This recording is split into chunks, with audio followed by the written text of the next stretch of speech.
Bonjour à tous, je m'appelle Sylvain, je suis psychiatre. Je m'appelle Laetitia, je suis psychologue.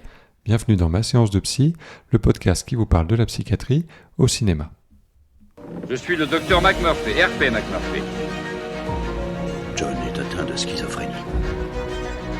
Mais ça va bien, tout va très bien, je suis pas fatigué, je suis en forme, c'est tout. À chaque fois, c'est moi la bonne poire. Et après, je me réveille et puis je me sens complètement vide, j'ai rien. Et qu'elle se fout de vous, qu'elle vous ment, comme à moi. Vous pensez que je me suis fait des idées? Que j'entends des choses que je devrais pas entendre? Vous écoutez l'épisode 11 et je suis accompagné de ma référente en criminologie préférée, spécialiste en recettes de cuisine anthropophage, j'ai nommé Laetitia. Salut Laetitia. Salut Sylvain, salut à tous. Alors nous allons parler aujourd'hui du Silence des agneaux, qui est un film qui m'a, moi, particulièrement marqué, puisque quand il est sorti, j'avais pas pu le voir au cinéma, parce que j'étais trop jeune.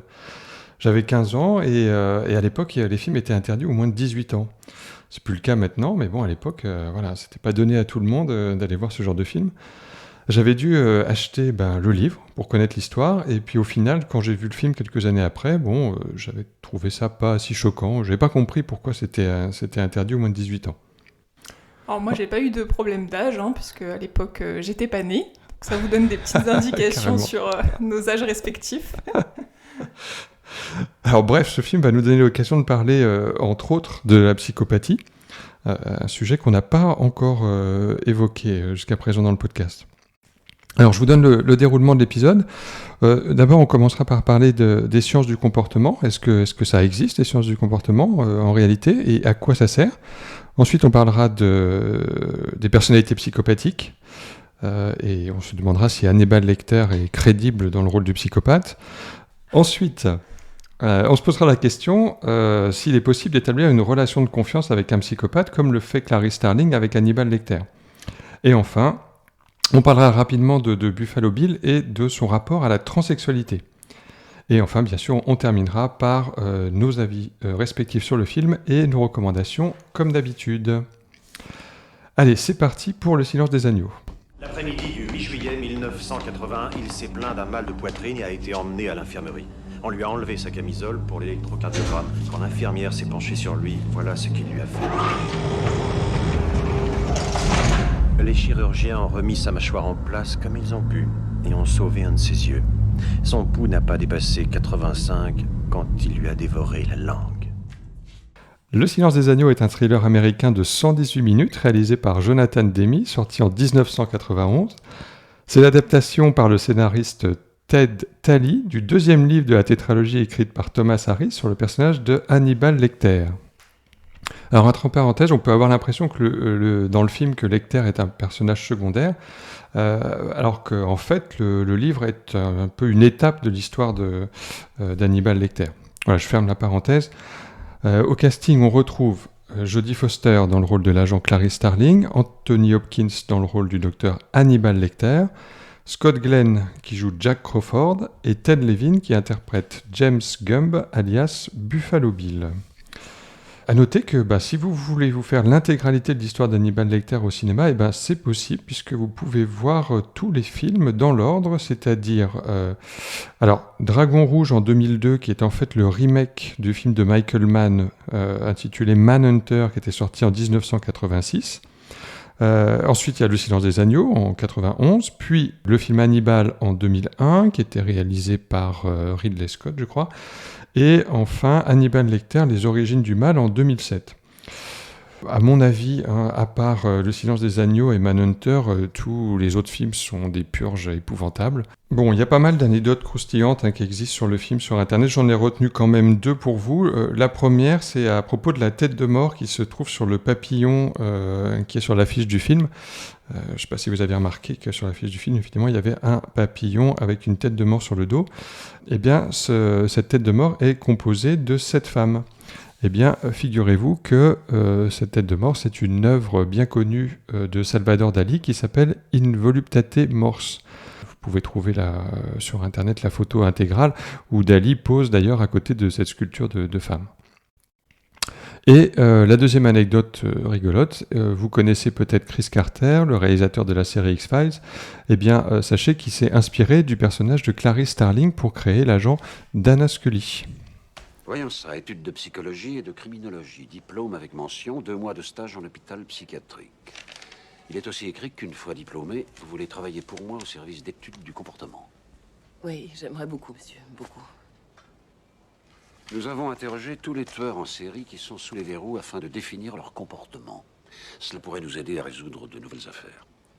Ils ont presque tous été heureux de nous parler. Vous paniquez facilement, Starling? Pas encore, non. Celui qui nous intéresse le plus refuse toujours de coopérer. Je veux que vous tentiez de l'approcher à nouveau à l'asile. Et qui est le sujet, monsieur? C'est le psychiatre Hannibal Lecter. Hannibal le cannibale. Je serais très surpris qu'il vous fasse des confidences. Mais je veux pouvoir dire qu'on a tout essayé. S'il refuse encore de coopérer, je veux un rapport circonstancié. Comment est-il? Comment est sa cellule? S'il fait des dessins, des croquis, et si c'est le cas, je veux savoir ce qu'il décide. Voilà, maintenant on va entrer dans le vif du sujet et je te passe la parole, Laetitia. Tu vas nous parler un peu des sciences du comportement. Oui, c'est vrai que Le Silence des agneaux était l'un des premiers films à aborder cette thématique psychocriminologique, à envisager le fait qu'on puisse trouver des informations et des clés de compréhension dans la manière de penser et d'agir des criminels. Alors pour faire un petit point historique aux États-Unis, je vais beaucoup m'aider de l'article de Neuilly qui est paru en 2004 dans le bulletin de psychologie. Donc il y a bientôt 40 ans maintenant, en 1984, aux États-Unis, le FBI officialisait une discipline jusqu'alors restée informelle. En 1984, donc, ils ont rendu opérationnel le... Alors attention à l'accent. National Center for the Analysis of Violent Crime. Bref, le centre d'analyse des crimes violents, pour l'acronyme NCAVC. C'était sans doute la première tentative institutionnelle d'évaluer ce qui était alors perçu comme une menace grandissante, les tueurs en série. Ce centre d'analyse des crimes violents était donc sous l'administration d'une autre unité, l'unité des sciences du comportement, donc la BSU, Behavioral Science Unit, du FBI, et c'est dans cette unité qu'avaient germé les premières initiatives sur le sujet. Donc la BSU, elle a été créée en 1972, donc quasiment 10 ans avant que le centre d'analyse des crimes violents vienne s'y ajouter. Il est d'ailleurs possible que Clarice Starling soit dans cette unité, l'unité des sciences du comportement, parce qu'il s'agit du même lieu, de Quantico en Virginie. Et au passage, la série Manhunter, que je conseille, qui date de 2017 déjà, elle porte justement sur les origines de la BSU, donc les débuts de l'unité des sciences du comportement, puisque la série se situe en 1977. Pour revenir dans les années 80, donc les tueurs en série deviennent une sorte de stéréotype social. Donc il s'agit d'hommes blancs d'une trentaine d'années qu'on présente comme des prédateurs sexuels qui sélectionnent leurs victimes selon l'orientation de leur libido, à l'image de Jeffrey Dahmer, Ted Bundy ou John Wayne Gacy, qui ont tous leur petit documentaire ou série sur Netflix. La médiatisation dans ces années 80, elle donne un côté nouveau et en augmentation du phénomène. Et du coup, la paranoïa commence à s'installer, de par aussi le côté complètement imprévisible des meurtres d'inconnus par ces criminels. On essaie alors d'appréhender le phénomène, et c'est aussi dans ce contexte-là que s'inscrit le profilage. Alors le profilage, Muller en 2000, il définit ça comme un processus qui utilise des informations disponibles à propos d'un crime et d'une scène de crime pour composer un portrait psychologique de l'auteur inconnu du crime. Dans Le Silence des agneaux, on voit que les informations que lui donne Hannibal vont aider Clarice à appréhender Buffalo Bill. Il a un peu cerné les motifs des actes criminels de Buffalo, et il va lui donner des indices au compte-gouttes sur ce qu'il recherche et pourquoi. Par exemple, Buffalo, il a un mode opératoire assez précis, quand même. Il s'attaque à des jeunes femmes plutôt rondes, les vêtements sont découpés d'une manière particulière, il n'y a que des lésions post-mortem, et il a aussi des intentions précises, ça on le sait au fur et à mesure de l'histoire, mais donc se faire une peau de femme reconstituée en lien avec son souhait de transsexualité non assouvie. Et la symbolique des insectes aussi, donc les papillons de nuit qu'il élève, je crois que ça s'appelle les phalènes à tête de mort. Cette symbolique, elle est intéressante aussi puisque c'est la symbolique de la transformation. Alors, il y aurait apparemment plusieurs manières, au niveau du profilage, plusieurs manières de procéder. J'ai trouvé plusieurs termes en fait pour parler de profilage, notamment la psychologie d'investigation ou l'évaluation diagnostique. Cantor, c'est lui qui commence à développer la psychologie d'investigation en 1985, après la débâcle de l'affaire de l'éventreur du Yorkshire, je sais pas comment on dit. Et cette enquête-là, elle dura quasiment une décennie. Enfin, apparemment, c'était vraiment un chaos, cette affaire. Et l'éventreur du Yorkshire, du coup, il a tué, si je ne m'abuse, 13 femmes, en tout cas 13 meurtres connus de 13 femmes. Et il a passé d'ailleurs 30 ans en hôpital psychiatrique avant de se faire envoyer en prison. Ce qui est assez inhabituel, mais voilà. Et donc ça, c'était pour le petit point historique des sciences du comportement aux États-Unis. Du coup, si on s'intéresse un petit peu à la France et à comment la crimino et la psychocriminologie sont arrivés, alors les débuts de la criminologie en France, faut remonter vers les années 1900 avec Durkheim, Émile de son prénom. C'est lui qui, en premier, il tente de réfléchir à une sociologie criminelle. Il est d'ailleurs un peu connu pour ça. Et puis un peu plus tard, il y a eu la fondation de l'Institut de criminologie de Paris en 1922, qui était en lien avec la faculté de médecine et la faculté de droit. Et puis après, un peu plus tard, vers les années 70, il y a eu beaucoup plus de recherches sociales sur le sujet, qui ont permis un petit peu que la crimino sorte du domaine du droit. Mais bon, on va voir que ça reste un peu compliqué quand même. Pour plusieurs raisons, du coup, chez nous, la criminologie, elle a toujours été un domaine difficile à définir parce qu'elle est au croisement de plusieurs disciplines. Mais surtout, elle n'est pas vraiment reconnue comme un domaine autonome. En fait, elle est rattachée au droit pénal, institutionnellement. Parce qu'en France, la criminologie, elle est considérée comme une spécialisation et non comme une profession. Peu importe qu'on soit médecin ou qu'on soit avocat ou qu'on soit psychologue, on peut tous être à même de faire une spécialisation en criminologie, mais le métier de criminologue en France, ça n'existe pas. Donc pour ce qui concerne la psychocriminologie, c'est pareil, hein. Il n'y a pas forcément de consensus ou de construction commune. Du coup, c'est un peu brouillon et c'est un peu limité en France. Pour parler rapidement de mon expérience personnelle, du coup, j'ai pu faire un DU de psychocriminaux il y a quelques années. Et voilà, on survole différentes catégories criminelles, mais en soi, il n'y a pas de... Comment je pourrais dire ? Oui, il n'y a pas de vraie formation universitaire, en fait. C'est un peu, on aborde de manière assez superficielle, finalement, les différents domaines. Voilà, ça donne effectivement une petite spécialisation, mais ça donne pas des billes non plus pour en faire son métier. Donc en France, il y a vraiment peu de formations. Hein. Enfin, il y a le DU de Tours, le DU de Lille, il y a la fac de Rennes, qui est plutôt reconnue dans le domaine de la criminologie, mais ça s'arrête là. On n'a pas du tout la même expertise qu'aux États-Unis.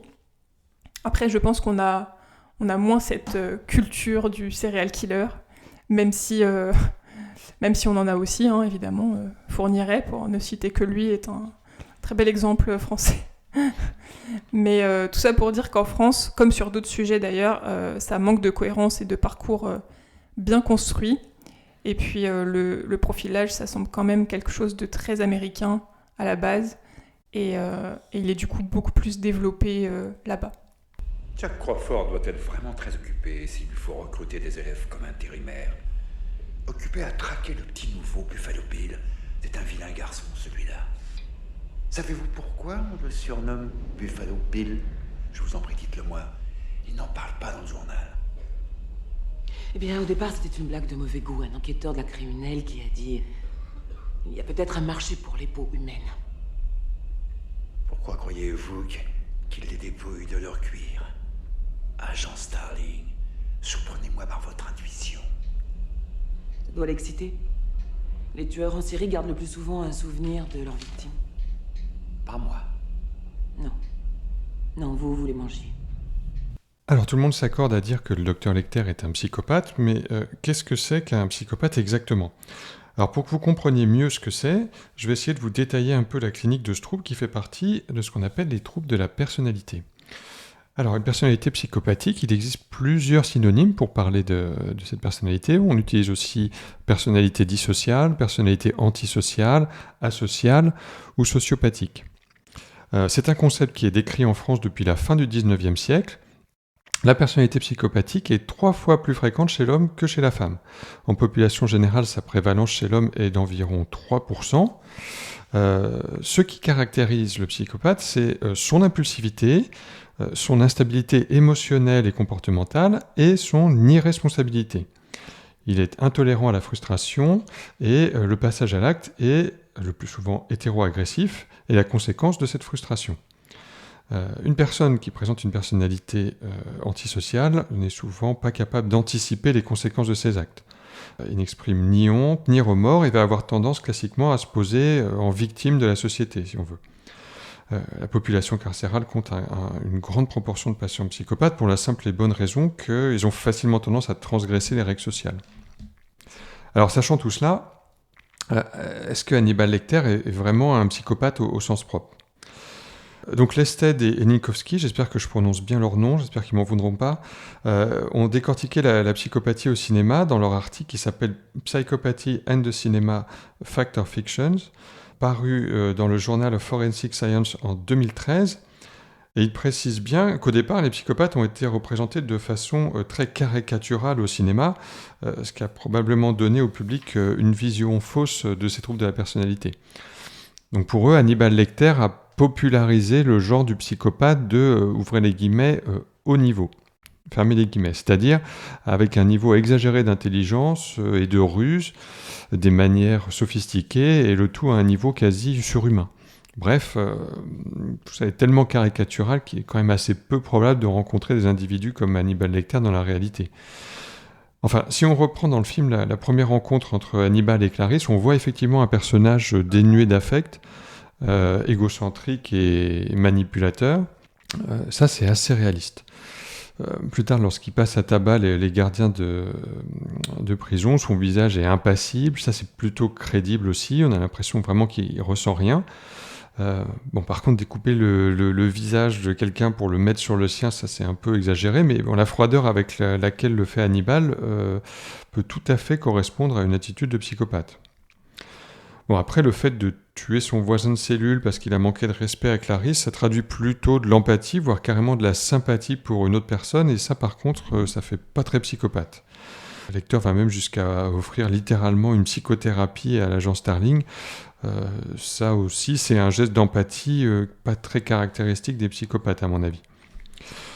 Tu vas justement nous expliquer maintenant, Laetitia, s'il est possible d'établir ce genre de relation de confiance avec un psychopathe, parce que dans le film, c'est vraiment un enjeu capital pour arrêter Buffalo Bill.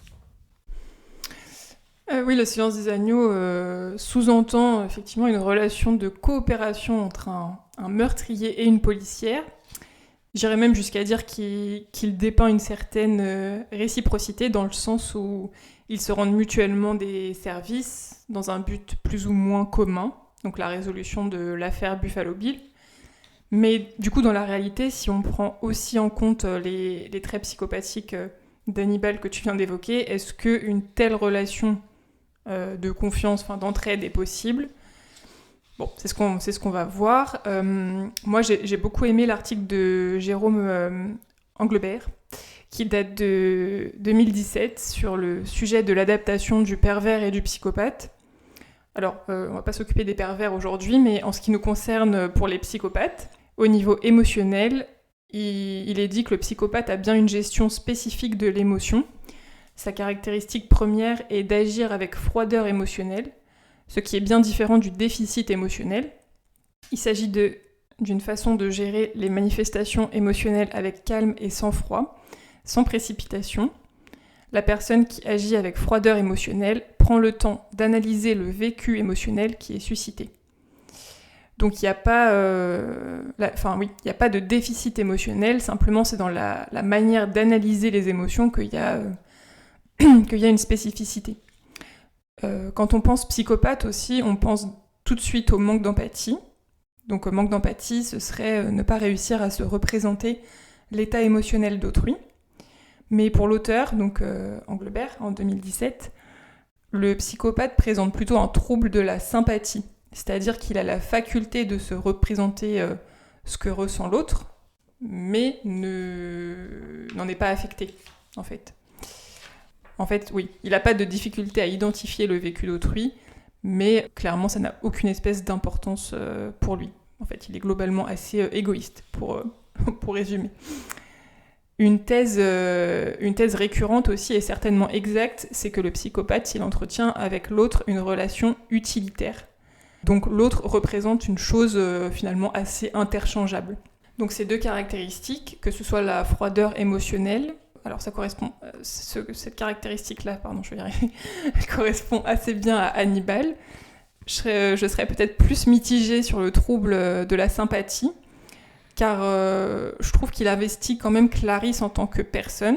Il la dessine, il s'intéresse à son histoire, même si parfois, on sent bien qu'elle n'est que nourriture intellectuelle pour lui.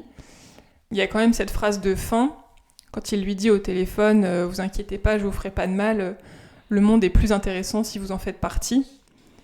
Voilà, je trouve que quand même il l'investit en tant que personne. Donc même s'il l'aborde avec parfois une perspective utilitariste, justement, parce que c'est quand même un moyen pour lui de l'analyser de manière plus personnelle et d'utiliser ce matériel à ses fins, il lui accorde quand même une importance qu'il est difficile d'imaginer pour un psychopathe. Je trouve qu'il y a quand même des échanges entre les deux, alors que vraiment pour un psychopathe, il y a vraiment zéro intersubjectivité. Mais voilà, c'est que mon ressenti. Petit aparté au passage sur la psychopathie féminine, parce que j'aime bien aborder l'angle féminin là où il n'y est pas du tout abordé. Donc petit clin d'œil à l'épisode sur Drunk et l'alcoolisme au féminin. Du coup, j'ai utilisé une revue de la littérature sur la psychopathie féminine qui date de 2011, qui a été faite par Monhoval, Linkowski et Lestate. Encore une fois, désolée pour la prononciation. La psychopathie, c'est vrai que c'est un trouble pensé et construit à la base à partir de populations masculines, mais il a été démontré qu'il existe aussi chez les femmes, même si c'est moins fréquent. C'est difficile de transposer les données recueillies chez les hommes. En fait, il serait nécessaire d'en avoir davantage chez les femmes pour pouvoir définir leurs caractéristiques propres de la psychopathie. Dans l'article, par exemple, il est dit qu'elles auraient peut-être plus de compétences d'empathie et qu'elles présenteraient davantage un trouble de la personnalité borderline. Alors, de manière plus générale, c'est aussi le reflet qu'on a encore du mal à envisager la criminalité chez les femmes et que les recherches les concernant sont encore malheureusement marginales. Billy n'est pas un vrai transsexuel, mais il croit l'être ou aimerait le devenir. Il aimerait devenir des tas de choses, en fait. Quand vous disiez que j'étais proche de la solution, que vouliez-vous dire exactement, docteur ? Il n'y a que 3 hôpitaux qui pratiquent la chirurgie transsexuelle. Johns Hopkins, l'Université du Minnesota et le Centre médical de Columbus. Et je ne serais pas surpris que Billy ait demandé à subir une opération dans ces 3 établissements et se soit fait rejeter. Et pour quelle raison l'aurait-il rejeté ? Cherché dans sa petite enfance, de sérieux dérangements engendrent des êtres violents. Notre cher Billy n'est pas né criminel. Il l'est devenu après des années de mauvais traitements systématiques. Billy déteste son identité et il croit que cela fait de lui un transsexuel. Mais le mal dont il souffre est un millier de fois plus sauvage et plus terrifiant. Le thème du podcast d'aujourd'hui n'est pas vraiment la transidentité, mais puisque le sujet est abordé par Hannibal, nous allons quand même en parler un petit peu.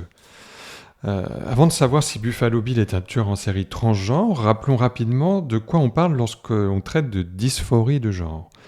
Pour l'OMS, la transidentité, c'est, ouvrez les guillemets, le désir de vivre et d'être accepté en tant que personne appartenant au sexe opposé, fermez les guillemets. En France, c'est plus reconnu comme une maladie psychiatrique depuis 2010. Nous n'avons pas vraiment de données épidémiologiques en France sur le sujet, et parmi les hypothèses étiologiques, ce trouble de l'identité sexuelle serait plurifactoriel, c'est-à-dire des facteurs sociaux, psychologiques et biologiques. La prévalence serait comprise entre 1 pour 10 000 et 1 pour 50 000, avec un ratio de 2 à 3 hommes pour une femme. Les principaux diagnostics différentiels sont la dysmorphophobie, qui se compose de pensées obsédantes sur des éléments perçus comme anormaux sur le corps. Autre diagnostic différentiel, c'est les troubles psychotiques. Et enfin, le transvestissement fétichiste. Enfin, si vous voulez approfondir vos connaissances sur le sujet, je vous suggère la lecture de la thèse de Hélène Islin, intitulée « Le transsexualisme, les différentes stratégies médicamenteuses, modalités pratiques, efficacité et effets indésirables ». Alors, c'est une thèse de pharmacie, mais il y a toute une partie sur la sémiologie et l'épidémiologie de la transsexualité. Moi, je voulais rapidement ajouter un point sur la dysphorie de genre. Alors, je parle de dysphorie de genre parce que le terme transsexualisme n'est plus utilisé dans la littérature sur le sujet maintenant. Alors clairement, Le Silence des agneaux, c'est pas le meilleur film pour parler du sujet. Je pense qu'il y en aurait des plus appropriés, comme par exemple Lawrence Anyways de Dolan, petite suggestion au passage. Mais ça me semblait l'occasion de démystifier un peu le truc, enfin surtout dépsychiatriser ce terme. D'autant plus par rapport à la figure très psychiatrique de Buffalo en dehors de cette spécificité. Donc pour faire la distinction entre le genre et le sexe, déjà, le sexe, ça correspond à l'état biologique de la personne. Donc on va avoir masculin, féminin ou intersexe. Par exemple, les personnes hermaphrodites qui ont des caractéristiques biologiques masculines et féminines. Pour ce qui va être du genre, ça fait référence au rôle, au statut public d'une personne qui va se sentir homme ou femme ou non-binaire. Donc ni l'un ni l'autre ou les deux. Du coup, c'est quoi une dysphorie de genre ? C'est une certaine incongruité entre le sexe et le genre, tout simplement. Pour parler un peu de ce sujet-là, j'ai regardé le MSD, donc c'est un manuel d'information médicale reconnu. Et la partie sur la dysphorie de genre a été écrite par un psychiatre, George R. Brown. Donc même si la dysphorie de genre n'est plus considérée comme un trouble, sa présence dans le DSM-5, donc qui reste la classification des maladies mentales, mérite à mon sens d'être explicitée. Donc le MSD dit « L'incongruité de genre ou la non-conformité de genre n'est pas considérée comme un trouble. Certains membres de la communauté transgenre considèrent même les formes extrêmes de non-conformité du genre comme une variante de la normale de l'identité et de l'expression de genre humaine. » Ils disent que en fait, l'accent est vraiment mis sur la détresse de la personne plutôt que sur la présence d'une incongruité de genre. Parce que la personne qui souffre de cette incongruité peut peut vraiment être en situation de souffrance. Et cette souffrance peut créer une invalidité importante. C'est plutôt dans ce sens-là que la dysphorie de genre fait encore partie du DSM-5.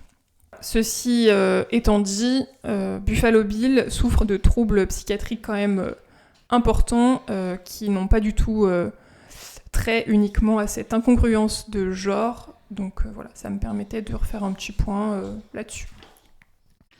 Même si je pouvais ajouter quelque chose avant de continuer, certes, la dysphorie de genre n'est pas reconnue comme une pathologie médicale, mais ça reste une problématique médicale qui nécessite l'intervention des médecins.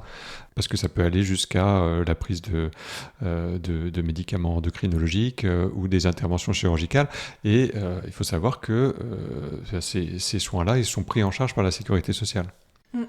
Oui, ça peut nécessiter l'avis des médecins, effectivement, pour ceux qui souhaitent utiliser ces méthodes-là. Bon, pour en revenir au criminel du Silence des agneaux, Buffalo Bill, il est en réalité un amalgame de 3 tueurs en série, à savoir Ed Gein, Ted Bundy et Gary Michael Ednick. Ed Gein, lui, il avait la particularité de s'habiller avec la peau de ses victimes ou encore de fabriquer des accessoires avec cette peau, comme des abat-jours, des rideaux ou des draps. Ted Bundy, lui, qu'on surnommait The Lady Killer, il avait la particularité de porter des faux plâtres pour amadouer ses victimes. Et c'est exactement ce que fait Buffalo Bill pour capturer sa victime dans le film. Enfin, Gary Michael Ednick, lui, il séquestrait les jeunes femmes dans son sous-sol à Philadelphie, tout comme le fait James Gump dans Le Silence des agneaux. Alors on notera au passage quand même que Buffalo Bill a plusieurs traits de personnalité psychopathique. Il est émotionnellement instable, dépourvu de remords et d'empathie. Il est aussi intolérant à la frustration. Donc le diagnostic de transidentité, il tombe un peu comme un cheveu sur la soupe. Buffalo Bill semble, à mon avis, surtout souffrir d'un trouble délirant autour de son identité sexuelle sans vraiment présenter de signes typiques de schizophrénie. D'après Hannibal Lecter, je cite, « Billy n'est pas né criminel, il l'est devenu après des années de mauvais traitements systématiques. » Le personnage n'est pas suffisamment développé dans le film pour qu'on puisse aller plus loin dans l'analyse. Voilà, mais à plusieurs reprises, le trouble de l'identité sexuelle de Buffalo Bill est abordé de façon directe ou indirecte. Déjà, le fait qu'il élève des papillons dans sa cave, on en a déjà un petit peu parlé tout à l'heure, c'est une métaphore de la transformation. Lecter en parle avec Clarisse en précisant que James Gump a sollicité 3 hôpitaux différents pour bénéficier d'une chirurgie de changement de sexe. Il dit que ce n'est pas un vrai transsexuel. Billy déteste son identité et il croit que ça fait de lui un transsexuel. Dans sa cave, James écoute la chanson Goodbye Horses, interprétée par la chanteuse androgyne Q Lazarus. On peut se demander si ça renvoie pas aussi à l'ambiguïté de genre. Et enfin, James qui cache son pénis entre ses jambes et lève les bras avec son châle en prenant l'apparence d'un papillon, ça aussi c'est encore une référence à la transformation. Bref, tous ces éléments sont en faveur d'un trouble de l'identité sexuelle, mais tout ça n'a en réalité pas grand-chose à voir avec la dysphorie de genre. Alors, Clarisse, est-ce que les agneaux ont cessé de hurler? Docteur Lecter? N'essayez pas de repérer l'appel, je ne vous en laisserai pas le temps. Où êtes-vous, docteur? Je n'ai pas l'intention de vous traquer, Clarisse. Le monde est plus intéressant si vous en faites partie. Alors je vous serais reconnaissant de me rendre le même service. Vous savez bien que c'est une chose que je ne peux pas promettre. J'aimerais poursuivre cette conversation, mais j'ai un vieil ami pour le dîner. Au revoir. Docteur Lecter? Alors Laetitia, qu'est-ce que tu as pensé de ce film ? Alors en vrai, on n'a pas encore fait de podcast sur un film que je n'aime pas. Donc, sans surprise, j'ai bien aimé ce film. J'avais le DVD, donc je l'ai vu plusieurs fois, ce qui m'arrive très rarement, il faut le dire, de regarder un film plusieurs fois. Et adolescente, j'avais déjà une certaine appétence pour la criminologie. J'avais d'ailleurs lu pas mal de bouquins et fait des recherches sur les serial killers. Je trouvais que ce côté de l'âme humaine était autant fascinant que terrifiant. C'est un peu pour ça aussi que je me suis orientée vers la psychologie, je pense. Je voulais vraiment comprendre ces fonctionnements-là. Donc ce film a eu un rôle déterminant quand même dans ma représentation de ce que pouvait être la criminologie et le travail avec les parties les plus sombres des individus. Mais ce que j'avais vraiment apprécié dans Le Silence des agneaux, c'était surtout la relation entre Clarisse et Lecter. Avec le recul, même en revoyant le film pour écrire ce podcast, je me suis vraiment rendu compte que je voyais toujours l'enquête sur Buffalo Bill comme un prétexte, mais pas du tout comme l'aspect central du film. Ce qui est paradoxal puisque le but c'est quand même de l'identifier et de résoudre l'affaire. Mais ce qui est central, en tout cas pour moi, ce qui est au cœur du film, c'est la manipulation, les échanges, les tensions, tout ce qui va venir construire la relation entre Clarisse et Lecter. Et en fait, c'est ça qui, moi, m'absorbe, ce rapport de force où chacun avance avec ses pions, où l'une sait qu'elle a besoin de l'autre, quand l'autre en face utilise cette donnée à ses fins. C'est marrant parce que, alors toujours d'un point de vue très subjectif, mais je trouve que les scènes où ils ne sont que tous les deux, par exemple la scène où elle lui raconte l'épisode des agneaux quand elle est petite, dans la grange, je les trouve vraiment mieux jouées et plus fortes que les scènes qui sont en rapport avec l'enquête. Par exemple, la scène où elle est chez Buffalo et qu'elle se retrouve dans le noir à s'agiter dans tous les sens avec son flingue, ça me fait toujours beaucoup rire. Enfin bon, et pour finir sur le titre, Le Silence des agneaux, j'aime bien cette idée qu'effectivement Clarisse ait pu faire taire les angoisses de son passé en sauvant la petite brebis, la victime recherchée.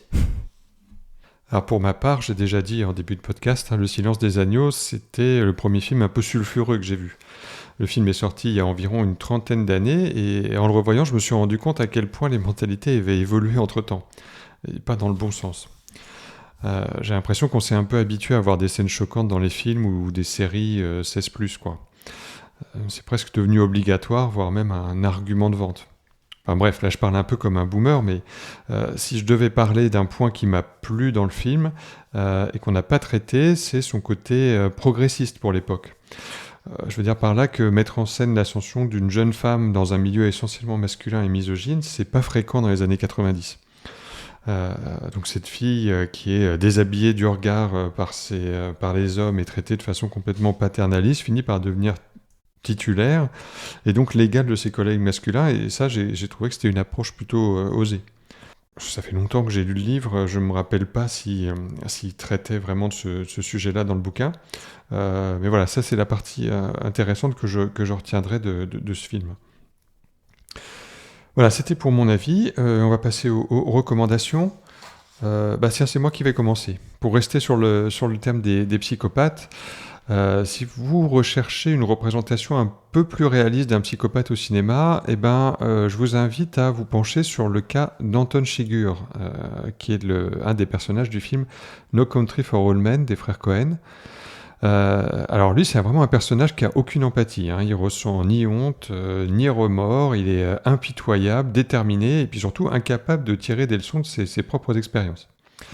Il est joué par Javier Bardem, et en gros, le film raconte l'histoire d'un personnage lambda qui trouve par hasard une mallette pleine de billets après un règlement de compte entre trafiquants de drogue. Et donc, il va se faire poursuivre par un tueur à gages recruté par les dealers pour retrouver l'argent. Je suis pas très fan du cinéma des frères Cohen, mais faut bien reconnaître que ça se laisse regarder, hein.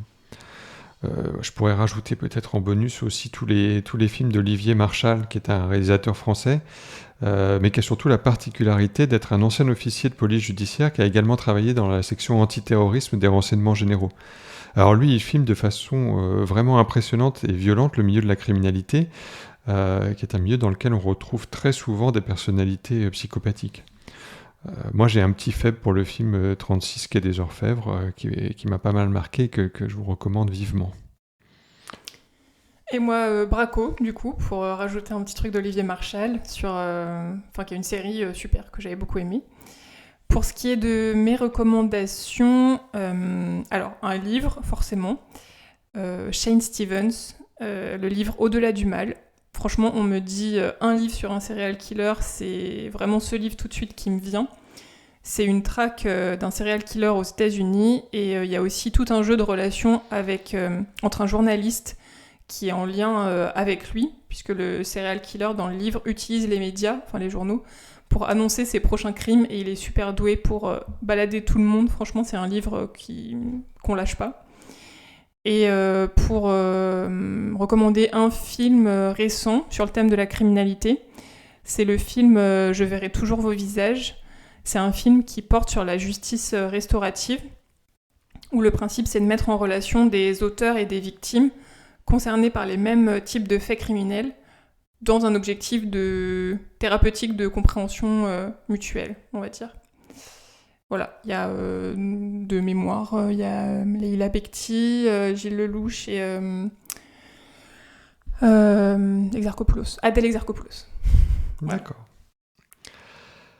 Voilà, c'est tout pour aujourd'hui. J'espère que ça vous a plu. Je vous rappelle que vous pouvez nous retrouver sur Twitter @maséancedepsy si vous voulez poser des questions ou suggérer des films dont vous voudriez entendre parler. Nous avons aussi une page Facebook dont s'occupe Laetitia, et elle sera ravie de répondre à vos questions. N'hésitez pas. La prochaine fois, changement d'ambiance. Nous parlerons du film pour le meilleur et pour le pire, et nous traiterons donc du sujet du trouble obsessionnel compulsif. Sur ce, on vous dit à bientôt, et bien sûr, on vous souhaite plein de belles séances de cinéma. Salut Laetitia, salut à tous. Salut, à bientôt.